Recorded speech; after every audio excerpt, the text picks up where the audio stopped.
এক বছরের মধ্যে করোনায় প্রাণহানি শতকের ঘর ছাড়ালো। 24 ঘন্টায় সর্বোচ্চ 101 জনের মৃত্যু।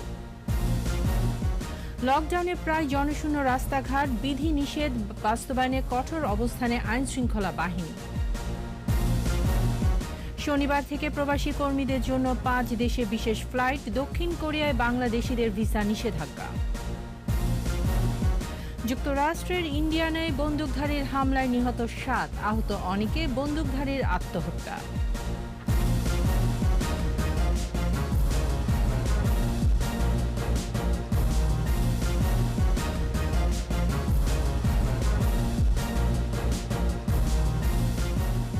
শুনছিলেন ফার্স্ট সিকিউরিটি ইসলামী ব্যাংক লিমিটেড সংবাদ শিরোনাম। আমন্ত্রণ সন্ধ্যা 7:21 সংবাদে, সাথে আছি আমি তাইজিন রহমান। দর্শক, 21 টেলিভিশনের সংবাদ একই সাথে সরাসরি দেখতে পাবেন আমাদের ফেসবুক পেজ www.facebook.com/2124 অনলাইনে। এছাড়া সংবাদে আরও থাকছে: অনলাইন পাঠ পদ্ধতিতে প্রযুক্তি নির্ভর হয়ে পড়ছে শিশুরা, বাধাগ্রস্ত হচ্ছে সামাজিকীকরণ।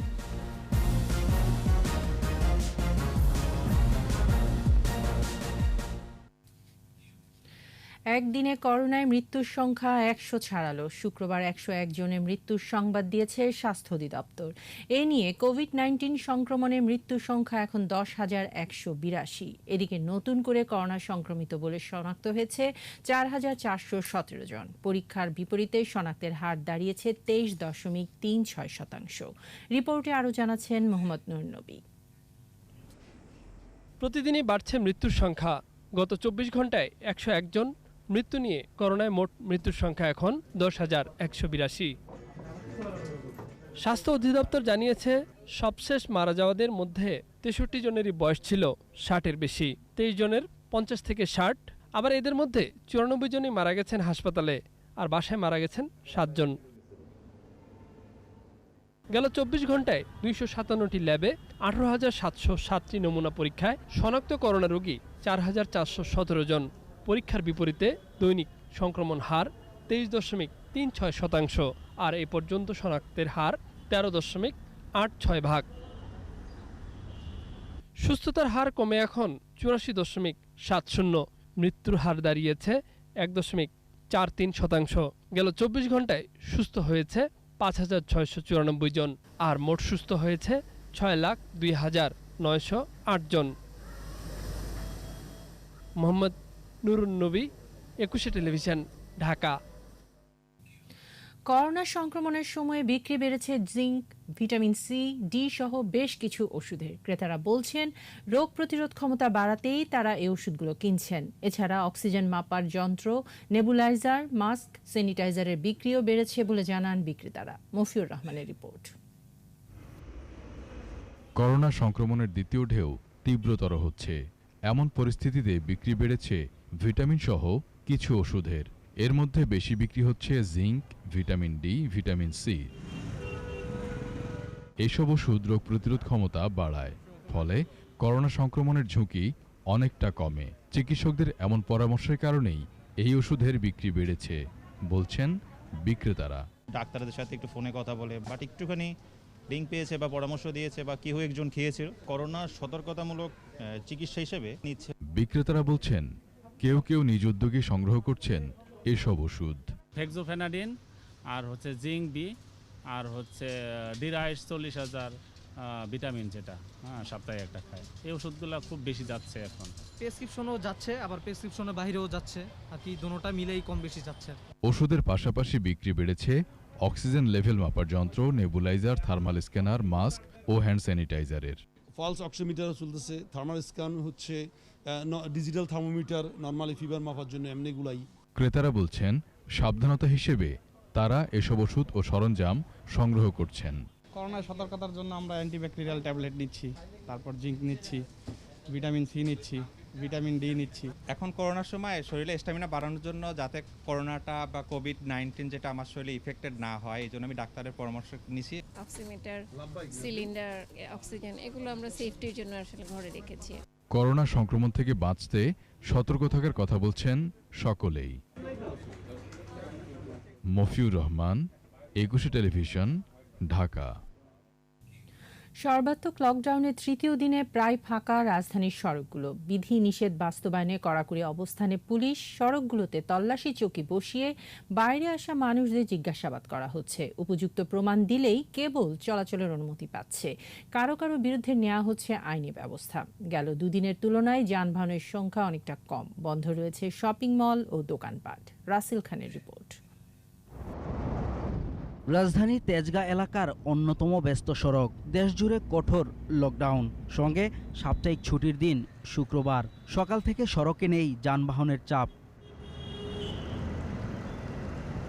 তবে জীবিকার তাগিদে ঘর থেকে বের হয়েছেন কেউ কেউ। আমার চাকরি টিকাতে হলে আমাকে ফোন দিতে হলে ফোন দিলে আমাকে আসতে বাধ্য আর কি। রুগী নিয়ে গেছিলাম সিএমএসে। এদিকে লকডাউন বাস্তবায়নে রাজধানীর প্রধান সড়কে তল্লাশি চৌকি বসিয়েছেন আইনশৃঙ্খলা রক্ষাকারী বাহিনী। অনেকক্ষণ গাড়ি পাই না, হাইটাই যাইতে তো পরে সিএনজি আইছে, উঠে গেছি। বাসা থেকে যা কিছু ছিল সব চুরি হয়ে গেছে, তালা ভেঙে ঘরে স্বর্ণ টাকা পয়সা যা ছিল কাপড় চোপড় সব নিয়ে চলে গেছে। বের হইছি আমাদের গাড়ি নিয়ে, অফিসে যাব, কারখানা আছে, কারখানাতে গাড়ি নিয়ে যাব, এই কারণে বের হইছি। অন্যদিকে রাজধানীর প্রবেশদ্বারগুলোতে যানবাহনের কিছুটা চাপ রয়েছে। গণপরিবহন ছাড়া চলছে সব ধরনের যানবাহন। তবে উপযুক্ত কারণ দেখাতে না পারলে ব্যবস্থা নিচ্ছে পুলিশ। অজুহাত দেখাচ্ছেন, অনেকে রোগী বা অনেকে ওষুধ কিনতে যাচ্ছেন, সেই কারণটা অজুহাতটা যথাযথ না হলে আমরা আইনানুগ ব্যবস্থা নিচ্ছি। সরকার নির্দেশিত 18টি ক্রাইটেরিয়া আমরা যারা বাইরে বের হচ্ছেন তাদেরকে আমরা নিশ্চিত হয়ে অবাধে যাতায়াতের সুযোগ করে দিচ্ছি। এর বাইরে যারা জরুরি প্রয়োজনে বের হচ্ছেন তাদেরকে আমরা প্রয়োজনে যা মুভমেন্ট পাস রয়েছে এবং যৌক্তিক কারণ থাকলে তাদেরকে আমরা এক্সকিউজ করছি। মুড়ি কেনার জন্য সে 300 ফিরে যাচ্ছেন, এই ধরনের কিছু কিছু অজুহাত আমরা লক্ষ্য করছি, যেটা খুবই অপ্রত্যাশিত। লকডাউনের তৃতীয় দিনে রাজধানীর শপিং মল ও দোকানপাটগুলো যথানিয়মে বন্ধ রয়েছে। রাসেল খান, 21 টেলিভিশন, ঢাকা। তৃতীয় দিনের মতো কঠোর লকডাউন চলছে সারা দেশে। দূরপাল্লার যাত্রীবাহী পরিবহন বন্ধ, তবে সড়ক দখলে নিয়েছে ব্যাটারি চালিত অটোরিকশা, সিএনজি সহ ছোট যানবাহন। বিভিন্ন সড়কে শহরের গুরুত্বপূর্ণ স্থানগুলোতে বসানো হয়েছে চেকপোস্ট। লকডাউন কার্যকর করতে কঠোর অবস্থানে আইনশৃঙ্খলা বাহিনী। দোকান, মার্কেট ও শপিং মল বন্ধ থাকলেও ভিড় বেড়েছে কাঁচা বাজারে। কিছু এলাকায় বিধিনিষেধ মানতে চাইছে না মানুষ। নানা অজুহাতে ঘরের বাইরে আসছে তারা। প্রতিনিধিদের সহায়তায় মাসুম আলী রিপোর্ট। চট্টগ্রামে লকডাউনে চলাচল কমেছে লোকজনের। শুক্রবার ছুটির দিন হওয়ায় যানবাহনও কম, তবে নগরীতে প্রচুর রিকশা চলছে। রাজশাহীতে তৃতীয় দিনের মতো কঠোর লকডাউন চলছে। নগরীর সব শপিং মল, দোকানপাট বন্ধ। নগরীর গুরুত্বপূর্ণ পয়েন্টে রয়েছে পুলিশের টহল ও চেকপোস্ট। ময়মনসিংহে লকডাউনের তৃতীয় দিনেও কড়াকড়ি অব্যাহত আছে। দু একটি রিকশা ও অটোরিকশা ছাড়া শহরে তেমন কোনো যানবাহন দেখা যায়নি। উপযুক্ত কারণ ছাড়া কাউকে বাইরে যেতে দিচ্ছে না পুলিশ। সিলেটে লকডাউন চলছে যথানিয়মে। কোনো যাত্রীবাহী যানবাহন চলেনি। বন্ধ ছিল জরুরি সেবা ছাড়া সকল দোকানপাট। খুলনায় কঠোরভাবে পালিত হচ্ছে লকডাউন। নির্বাহী ম্যাজিস্ট্রেটের নেতৃত্বে মাঠে তৎপর আইনশৃঙ্খলা রক্ষাকারী বাহিনী। রংপুরে প্রধান সড়কে যান চলাচল বন্ধ থাকায় পার্শ্ব সড়কে বেড়েছে যানবাহন চলাচল। সামাজিক দূরত্ব বা স্বাস্থ্যবিধি মানছেন না অনেকেই। বরিশালের অভ্যন্তরীণ ও দূরপাল্লার বাস ও লঞ্চ চলাচল বন্ধ রয়েছে। নগরীর বেশিরভাগ দোকানপাট, ব্যবসা প্রতিষ্ঠানও বন্ধ। হিলিতে বেশিরভাগ মানুষই মানছেন না স্বাস্থ্যবিধি। ভোলা লক্ষ্মীপুর নৌরুটে লকডাউন অমান্য করে ফেরিতে যাতায়াত করছে শত শত মানুষ। মাসুম আলিসা, 21 টেলিভিশন। কঠোর লকডাউনে প্রবাসী কর্মীদের দুর্ভোগ বিবেচনায় 5 দেশে বিশেষ ফ্লাইট পরিচালনা করা হবে বলে জানিয়েছেন বেসামরিক বিমান চলাচল কর্তৃপক্ষের চেয়ারম্যান। শনিবার থেকে সৌদি আরব, সংযুক্ত আরব আমিরাত, ওমান, কাতার ও সিঙ্গাপুরে এই ফ্লাইট চলাচল শুরু হবে। প্রাথমিকভাবে দেশগুলোর বিভিন্ন গন্তব্যে শতাধিক ফ্লাইট চলাচল করবে। তবে শুধু প্রবাসী কর্মীরা যেতে পারবেন এসব ফ্লাইটে। জসিম জুয়েলের রিপোর্ট। করোনার দ্বিতীয় তরঙ্গে আবারও বন্ধ আকাশপথ, বন্ধ আন্তর্জাতিক ও অভ্যন্তরীণ রুটের সব ধরনের যাত্রীবাহী বিমান চলাচল। এমন অবস্থায় দুর্ভোগে পড়েছে দেশে আটকে পড়া হাজার হাজার প্রবাসী কর্মজীবী। এমন প্রেক্ষাপটে লকডাউনের মধ্যেই বিদেশগামী কর্মীদের গন্তব্যে যাওয়ার বিষয়ে 5টি দেশের সঙ্গে ফ্লাইট পরিচালনার সিদ্ধান্ত নিয়েছে সরকার। এক ভার্চুয়াল বৈঠকে এসব সিদ্ধান্ত হয়। বেসামরিক বিমান চলাচল কর্তৃপক্ষের chairman air vice marshal Mofidur Rahman বলেন, শনিবার থেকে 5টি দেশে ফ্লাইট পরিচালনার বিষয়টি চূড়ান্ত হয়েছে। সপ্তাহে শতাধিক ফ্লাইট পরিচালনা করা হবে বলেও জানান তিনি। কালকে থেকে স্পেশাল ফ্লাইট 5টা দেশে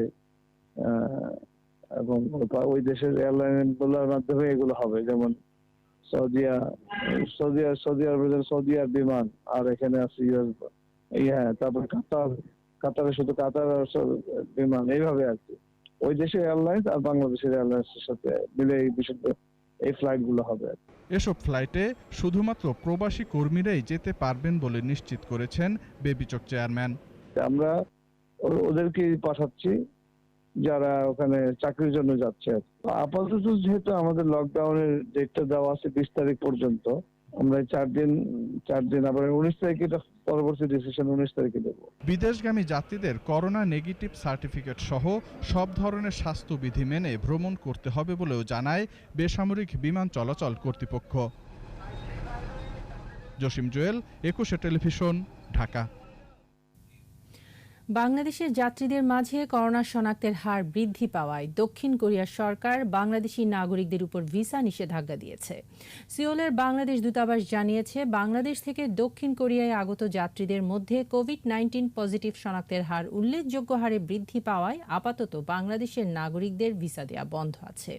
এই নিষেধাজ্ঞা শুক্রবার থেকেই কার্যকর হচ্ছে বলে জানিয়েছে বাংলাদেশের দূতাবাস।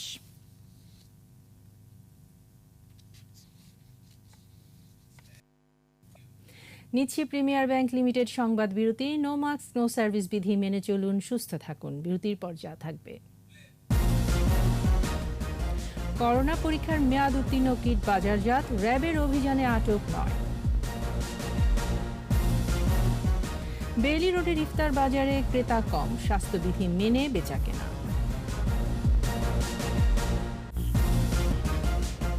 আবারও আমন্ত্রণ সন্ধ্যা 7:21 সংবাদে। ভ্যাকসিন নিয়ে অপরাজনীতিতে ব্যর্থ হয়ে এখন লকডাউন নিয়েও বিএনপি অপপ্রচার করছে বলেছেন আওয়ামী লীগ সাধারণ সম্পাদক ওবায়দুল কাদের। ত্রাণ ও সমাজ কল্যাণ উপকমিটির সুরক্ষার সামগ্রী বিতরণ অনুষ্ঠানে ভার্চুয়ালি যুক্ত হয়ে তিনি এসব কথা বলেছেন। করোনার দ্বিতীয় তরঙ্গ ভয়াবহ রূপ নিয়েছে। আজকে সারা বিশ্বে অনেক দেশে দ্বিতীয় থেকে তৃতীয় তরঙ্গ আঘাত এনেছে। মানুষের জীবনের সুরক্ষা সবার আগে, এরপর জীবিকা। বেঁচে থাকাটাই এখন সর্বাগ্রে বিবেচনা করতে হবে। জনগণের রসায়ত্ত নিয়ে বিএনপি নামক একটি দল শুধু রাজনৈতিক বুলি আওড়িয়ে যাচ্ছে। আমরা এ সময়ে রাজনীতি করতে চাইনি। ব্লেম গেম এ সময় কারোর জন্যই সমীচীন নয়। ভ্যাকসিন নিয়ে অপরাজনীতি করে ব্যর্থ হয়ে তখন লকডাউন নিয়ে অপপ্রচারে নেমেছে। তবে কি তারা চায় না সংক্রমণ নিয়ন্ত্রণে আসুক?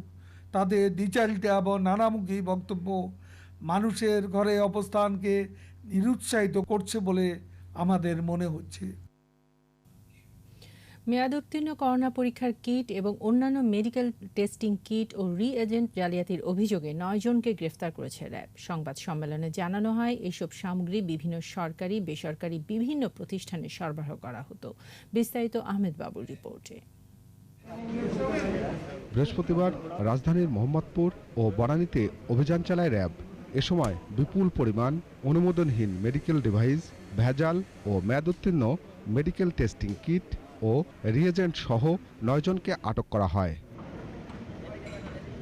সংবাদ সম্মেলনে র্যাব জানায়, বিশেষ ধরনের প্রিন্টিং মেশিনের মাধ্যমে মেয়াদোত্তীর্ণ টেস্টিং কিট ও রিএজেন্ট নতুন করে মেয়াদ বাড়াতো চক্রটি। প্রিন্টিং মেশিনের সাহায্যে মেয়াদ উত্তীর্ণ এবং মেয়াদ উত্তীর্ণ হওয়ার খুব অল্প সময় বাকি রয়েছে এরকম বিভিন্ন টেস্ট কিট ও রিএজেন্ট সমূহের মেয়াদ বাড়ানোর কাজ চলছে। করোনা সহ বিভিন্ন ধরনের মেডিকেল টেস্টিং কিট ও রিএজেন্ট বিভিন্ন প্রতিষ্ঠানে সরবরাহের কথা জানতে পেরেছে র্যাব। সরকারি বেসরকারি বিভিন্ন প্রতিষ্ঠানে তারা দিত, কিন্তু সুনির্দিষ্টভাবে এখনও বিষয়টা তদন্তের পর্যায়ে আছে। করোনা ক্যান্সার সহ বিভিন্ন রোগের যে সমস্ত প্যাথোলজিক্যাল টেস্টের জন্য আমরা নিয়মিত বিভিন্ন ল্যাবরেটরিতে যাই, টেস্টগুলো করার জন্যই এই সকল রিএজেন্ট ব্যবহার করা হয়। প্রাথমিক জিজ্ঞাসাবাদে র্যাব জানতে পারে চক্রটি 2010 সাল থেকে স্বল্পমেয়াদী টেস্টিং কিট ও রিয়েজেন্ট আমদানি করত। মেয়াদ উত্তীর্ণ এবং সহসা মেয়াদ উত্তীর্ণ হবে এরকম টেস্ট কিট ও রিয়েজেন্ট সমূহ দেশি বিদেশি আমদানিকারক ও সরবরাহকারীদের নিকট থেকে সংগ্রহ করে এবং পুনরায় তাতে বর্ধিত মেয়াদ বিশেষ মুদ্রণ যন্ত্রের সাহায্যে বা মুদ্রণ টেম্পারিংয়ের মাধ্যমে এই সকল টেস্টিং কিট ও রিয়েজেন্ট সমূহ বাংলাদেশের বিভিন্ন স্থানে বাজারজাত করে আসছে। এসব পণ্য আমদানিতে ওষুধ প্রশাসনের কোনো অনুমোদন নেওয়া হয়নি বলে জানায় র্যাব। এই প্রতিষ্ঠানগুলো কিন্তু কোনোটি স্বনামধন্য না। আহমদ বাবু, 21 টেলিভিশন, ঢাকা। চুয়াডাঙ্গার দামুড়হুদায় ইসরাফিল মোল্লা নামে এক বৃদ্ধকে পিটিয়ে হত্যা করা হয়েছে। এ ঘটনায় উপজেলা ভাইস চেয়ারম্যান শহীদুল ইসলামকে গ্রেফতার করেছে পুলিশ। পুলিশ জানায়, জমি নিয়ে বিরোধ মীমাংসার জন্য শুক্রবার থানা চত্বরে সালিশ বৈঠক বসে। সালিশ শেষে ফিরে যাওয়ার সময় ভাইস চেয়ারম্যান শহীদুল ইসলাম ও ইসরাফিল মোল্লার মধ্যে বাকবিতণ্ডা হয়। এক পর্যায়ে শহীদুল ইসলামের কিল ঘুষিতে আহত হয় ইসরাফিল মোল্লা। স্বজনরা উদ্ধার করে উপজেলা স্বাস্থ্য কমপ্লেক্সে নিয়ে গেলে চিকিৎসকরা ইসরাফিলকে মৃত ঘোষণা করেন। পরে গ্রেফতার করা হয় শহীদুল ইসলামকে।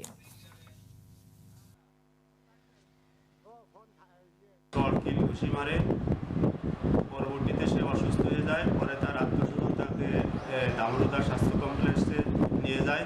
কর্তব্যরত ডাক্তার তাকে মৃত্যু ঘোষণা করে। নামার শেষে আমি এসে তাৎক্ষণিকভাবে অফিসার ফোনটি নিয়ে উপজেলা ভাইস চেয়ারম্যান শহীদুলকে গ্রেফতার করতে সক্ষম হয়। ব্রাহ্মণবাড়িয়ায় হেফাজতে তাণ্ডব মামলায় আরও 24 জনকে গ্রেফতার করা হয়েছে। গত 24 ঘণ্টায় অভিযান চালিয়ে বিভিন্ন এলাকা থেকে তাদের গ্রেফতার করে পুলিশ। সাম্প্রতিক সহিংসতার ঘটনায় এ নিয়ে 261 জনকে গ্রেফতার করা হলো। পুলিশ জানায়, ঘটনায় পাওয়া স্মৃতিত্ব ও ভিডিও ফুটেজ পর্যালোচনা করে অভিযুক্তদের শনাক্ত করা হয়। সহিংসতার ঘটনায় ব্রাহ্মণবাড়িয়ার সদর থানায় 49, আশুগঞ্জ থানায় 3, সরাইল থানায় 2 ও আখাউড়া রেলওয়ে থানায় 1টি সহ 55টি মামলা হয়েছে।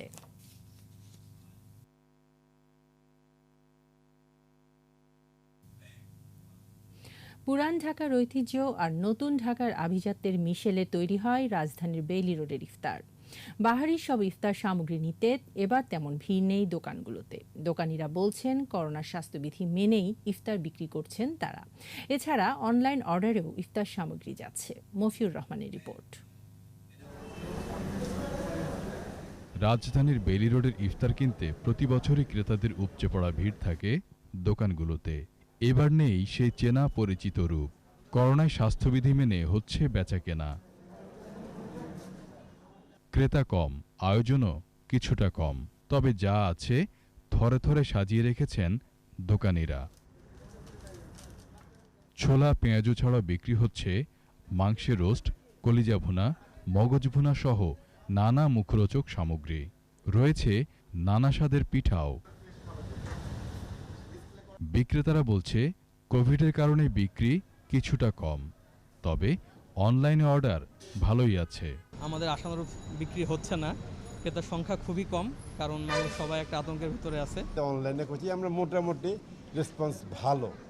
মানে এইটুকু যদি হয়, এটা যদি আর একটু ভালো প্রচার করতে পারতাম, তাহলে বোধ আমরা শুধু অনলাইনেই থাকতাম। বারবিকিউ, তান্দুরি চিকেন, খাসলিক, রোল আছে, পিঠার অনেক আইটেম আমাদের এখানে।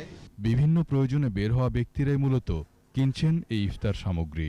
স্পেশালি এখানে বিফ কালাবুনা বা মগজ এই জাতীয় জিনিসগুলা ওই মুড়ির সাথেই করার, এটা আসলে বাচ্চারা খুব এনজয় করে। বাচ্চারা যেহেতু বাসায় আছে, ওরা একটু চায় একটু মানে ইফতারি কিনতে, জিলাপি বলিয়া, তো ওটার জন্য এসেছি। হালিম নিয়েছি, রোস্ট, দেন হচ্ছে পারাটা আর জিলাপি নিয়েছি। করোনা লকডাউনে ইফতারের চেয়ে স্বাস্থ্যবিধি মানা জরুরি বলেও মনে করেন তারা। মফিউর রহমান, 21 টেলিভিশন, ঢাকা। যশোরে নির্বাচন অফিসের ভুলে জীবিতকে মৃত দেখানো হচ্ছে অফিসের সার্ভারে। ফলে ভোগান্তিতে পড়ছেন বিভিন্ন নাগরিক সুযোগ সুবিধা নিতে গিয়ে। এখন আবার জীবিত হওয়ার জন্য তারা ছুটে বেড়াচ্ছেন নির্বাচন অফিসে। তবে জেলা নির্বাচন অফিস বলছে পরিবারের সদস্য বা জনপ্রতিনিধিদের দেয়া ভুল তথ্যের কারণে এটা হতে পারে। বিষয়টি সমাধানে তারা কাজ করছেন। যশোর প্রতিনিধি শিকদার খালিদের রিপোর্ট, জানাচ্ছেন মুশফিকা নাজনীন। যশোরের চৌগাছার মুক্তদাহ গ্রামের মুদি দোকানদার হাফিজুর রহমান ব্যবসায় প্রয়োজনে ব্যাংক হিসেব খুলতে যেয়ে পড়েন বিপাকে। ব্যাংক কর্তৃপক্ষ তার জাতীয় পরিচয়পত্রের তথ্য যাচাই করতে গেলে নির্বাচন অফিসে গিয়ে জানতে পারেন 2019 সালে মারা গেছেন তিনি। আমি নির্বাচন অফিসে ওনার কথা শুনে গেলাম, যে বলছি যে ভাই আমার আইডি কার্ডটা ওয়ান হচ্ছে না, কি দেখেন দিন কি সমস্যা আমার আইডি কার্ডের।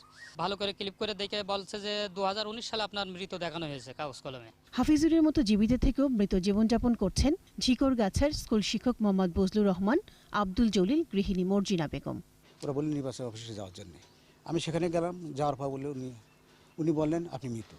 এখন আমি যে আমার বেতন ইএফটিতে আসবে, এখন আমার এই মৃতটা যাতে জীবিত করানো যায় তার জন্য আমি দরখাস্ত করেছি বিভিন্ন জায়গায়। ভ্যাকসিনও দিতে পারছে না, সে মৃত ব্যক্তি এসেছে বলে সে হচ্ছে আপনার ন্যাশনাল আইডি কার্ডে তার ভ্যাকসিন সে দিতে পারেনি। এই বিষয়ে জেলা নির্বাচন কর্মকর্তা বলছেন পরিবারের সদস্য বা জনপ্রতিনিধিদের দেয়া তথ্যে ভুল থাকায় এমন হতে পারে। কিছু কিছু তথ্য আসে নিজ থেকে, হয়তো পরিবারের সদস্য দিয়েছে কিংবা আপনার এলাকার জনপ্রতিনিধিরাও দিয়েছে, আমাদের যারা তথ্য সুপারভাইজার ছিল তারাও পেয়েছে, অন্যান্য ব্যক্তি দিয়েছে। এইগুলো এসে কিছু কিছু মৃত হয়েছে, তদন্ত চলছে, কিছু কিছু তদন্ত দিচ্ছে।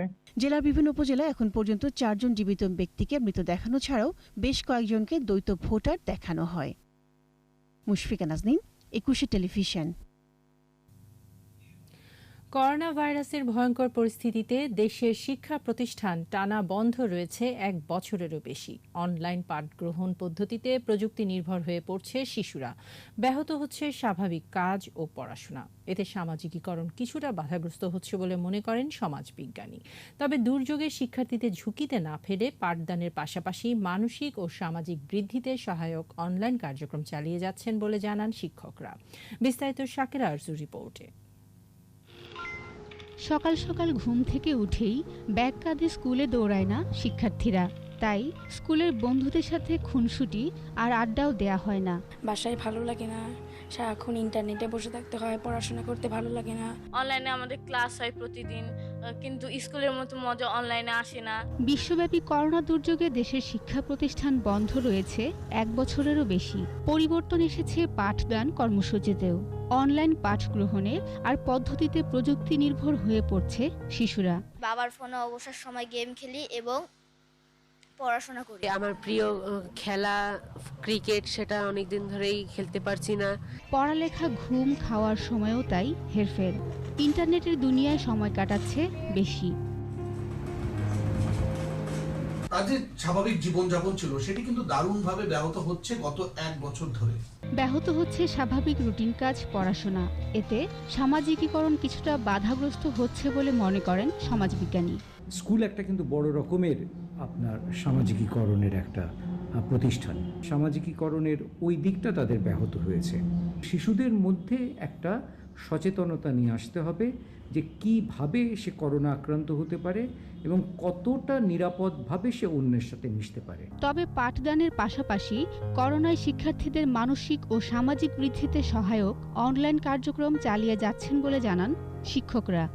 নববর্ষটা কি করতে হবে, তোমরা যে যা পারো ছবি আঁকো, আমাদের দেশ সম্পর্কে পয়লা বৈশাখে আমরা মেলা করি, কিন্তু এই পরিস্থিতি তো আমরা করতে পারতেছি না, সবাই আমরা ঘরে আটকা।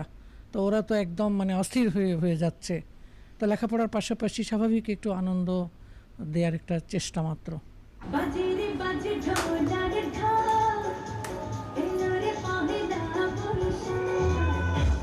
বৈশাখ উপলক্ষে অনলাইনে জুম মিটিংয়ে শিক্ষার্থীরা নাচ, গান, ছড়া, ছবি আঁকা সহ বাংলার সংস্কৃতিকে তুলে ধরে।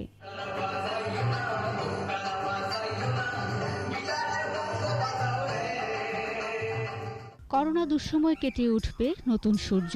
শিক্ষার্থীদের কলতানে প্রাণ ফিরবে শিক্ষা প্রতিষ্ঠানে, এমন প্রত্যাশায় সবাই। শাকিরা আরজু, 21 টেলিভিশন, ঢাকা। নিচ্ছে প্রিমিয়ার ব্যাংক লিমিটেড সংবাদ বিরতি। নো মাস্ক নো সার্ভিস বিধি মেনে চলুন, সুস্থ থাকুন। বিরতির পর যা থাকবে: বাজারে সরবরাহ স্বাভাবিক, দাম স্থিতিশীল, মানা হচ্ছে না স্বাস্থ্যবিধি। আবার আমন্ত্রণ সন্ধ্যা 7:21 সংবাদে। লকডাউনে খামারিদের ক্ষতি কমাতে চট্টগ্রামের 10টি স্থানে সরকারি উদ্যোগে ন্যায্য মূল্যে দুধ ও ডিম বিক্রি করছে জেলা প্রাণী সম্পদ দপ্তর। করোনা সংক্রমণের এই পরিস্থিতিতে জনসাধারণের মধ্যে প্রাণীজ পুষ্টি বাড়াতে মন্ত্রণালয়ের নির্দেশনায় এই কর্মসূচি হাতে নেওয়া হয়েছে বলে জানান কর্মকর্তারা। এর ফলে খুশি খামারি এবং ভোক্তারা। চট্টগ্রাম থেকে হাসান ফেরদৌসের রিপোর্ট, জানাচ্ছেন সমর ইসলাম। করোনা পরিস্থিতিতে লকডাউন, এর মধ্যে শুরু হয়েছে রমজান। এমন প্রেক্ষাপটে গত বছর দুধ ও ডিম নিয়ে বিপাকে পড়েছিলেন খামারিরা। এবার প্রান্তিক পর্যায়ের খামারিদের সুবিধার্থে দুধ ডিমের ভ্রাম্যমাণ বিক্রয় কেন্দ্র খুলেছে জেলা প্রাণী সম্পদ দফতর। প্রতিদিন 10টি ট্রাকে করে বিভিন্ন পয়েন্টে এসব পণ্য বিক্রি করা হচ্ছে। মহানগরীর বাইরে বিভিন্ন উপজেলায় চলছে এ কার্যক্রম। এখানে আমরা সবজি মূল্যে পাচ্ছি মাত্র 70 টাকা করে ডজন। এই জন্যই আসা আমি টোটাল 3 ডজন আমি কিনছি 60 টাকায়। এজন্য প্রাণী সম্পদ দপ্তরকে এখানে 60 টাকা 10 টাকা আমি কম পেলাম। এটা মানবিক দৃষ্টিকোণ থেকে বিচার করে একজন ডিম 60 টাকা করে যতটুকু প্রয়োজন ততটুকু দিচ্ছি। কর্মসূচিতে সব ধরনের সহযোগিতা পাচ্ছেন বলে জানান খামারিরা। সারাদিনের যা দুধ বিক্রি করব, দুধ ডিম মাংস, এগুলোর জন্য গাড়ি ভাড়া যত আসবে সরকার আমাদেরকে এগুলো পরিশোধ করবে। খামারিদের লোকসানের হাত থেকে রক্ষা ও বাজার নিয়ন্ত্রণের লক্ষ্যে এ উদ্যোগ নেওয়া হয়েছে বলে জানান জেলা প্রাণী সম্পদ কর্মকর্তা। আমাদের প্রাণী সম্পদ ও ডেয়ারি উন্নয়ন প্রকল্প থেকে কিন্তু অর্থায়ন করেছে। তারা প্রতিদিনে এটা থেকে টাকা পাবে প্রকল্প থেকে, এবং খামারি যেটা করবে তার উৎপাদিত পণ্যটা গ্রাম থেকে কালেকশন করে এনে যেখানে মানুষের চাহিদা আছে, স্বল্প আয়ু মানুষ আছে, সেখানে ন্যায্য মূল্যে তারা দেবে। এমন কার্যক্রম অব্যাহত রাখার দাবি খামারি ও ভোক্তাদের। সমর ইসলাম, 21 টেলিভিশন।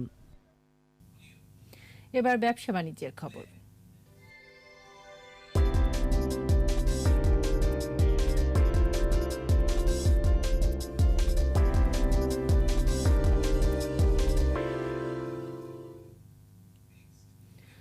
পর্যাপ্ত যোগান থাকায় স্বাভাবিক আছে প্রায় সব রকমের পণ্যের দর। সরকার নির্ধারিত মূল্যে বিক্রি হচ্ছে নিত্যপণ্য, তবে বেগুনের দাম ঊর্ধ্বমুখী। প্রায় সব ধরনের মাছের দাম কমেছে, স্থিতিশীল মাংসের বাজার। সব ঠিক থাকলেও কাঁচা বাজারগুলোতে মানা হচ্ছে না স্বাস্থ্যবিধি। আদিত্য মামুনের রিপোর্ট। করোনা দুর্যোগে চলছে কঠোর লকডাউন, তবে কাঁচা বাজারে এর প্রভাব নেই।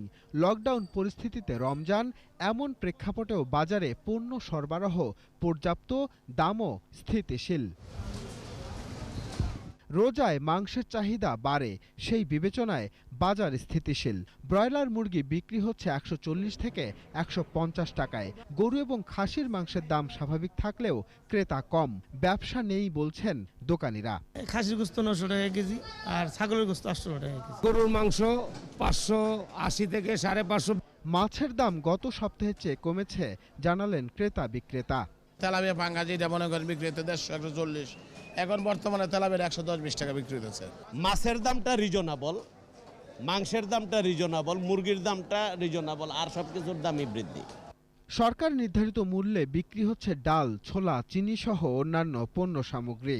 তেল লিটার প্রতি বিক্রি হচ্ছে 130 টাকা। স্বাভাবিক আছে সব রকম মশলার দাম। আগের দামেই বিক্রি হচ্ছে চাল। 28 সাল 47 টাকা কিনে 48 টাকা 49 টাকায় বিক্রি করি। চালের কোনো সংকট নাই। চিনি সরকার রেট করে দিয়েছে 68 টাকা, ছোলা করে দিয়েছে 68 টাকা, আর অন্য নিত্য পণ্যগুলো আমরা আগের মতো দাম আছে। পণ্য মূল্য নিয়ে মিশ্র প্রতিক্রিয়া আছে ক্রেতাদের। করোনা এবং রমজানের যে প্রভাব, যার প্রেক্ষিতে দ্রব্যমূল্যের যে ঊর্ধ্বগতি হওয়ার কথা, আমার কাছে এখন পর্যন্ত সেটা মনে হয়নি। নিত্যপণ্যের দাম অনেক বেশি, মাছ মাংস সবজি সবকিছুর দাম বেশি। এদিকে সবজির দামও আছে নাগালের মধ্যে। বেগুন ছাড়া সব সবজি বিক্রি হচ্ছে 35 থেকে 45 টাকা কেজি দরে। টমেটো আজকের বাজারে 30 টাকা কেজি, ভেন্ডি 50 টাকা, শসা 60 টাকা। বাজারে স্বাস্থ্যবিধি তোয়াক্কা করছে না বেশিরভাগ মানুষ। এ নিয়ে ক্ষোভ আছে সচেতন ক্রেতাদের মধ্যে। আদিত্য মামুন, 21 টেলিভিশন, ঢাকা। আর এরই সাথে শেষ করছি সন্ধ্যা 7:21 সংবাদ। যাবার আগে ফার্স্ট সিকিউরিটি ইসলামী ব্যাংক লিমিটেড সংবাদ শিরোনামগুলো জানিয়ে দিচ্ছি আরও একবার। এক বছরের মধ্যে করোনায় প্রাণহানি শতকের ঘর ছাড়ালো, 24 ঘন্টায় সর্বোচ্চ 101 জনের মৃত্যু। লকডাউনে প্রায় জনশূন্য রাস্তাঘাট, বিধি নিষেধ বাস্তবায়নে কঠোর অবস্থানে আইন শৃঙ্খলা বাহিনী। শনিবার থেকে প্রবাসী কর্মীদের জন্য 5 দেশে বিশেষ ফ্লাইট, দক্ষিণ কোরিয়ায় বাংলাদেশিদের ভিসা নিষেধাজ্ঞা। যুক্তরাষ্ট্রের ইন্ডিয়ানায় বন্দুকধারীর হামলায় নিহত 7, আহত অনেকে, বন্দুকধারীর আত্মহত্যা।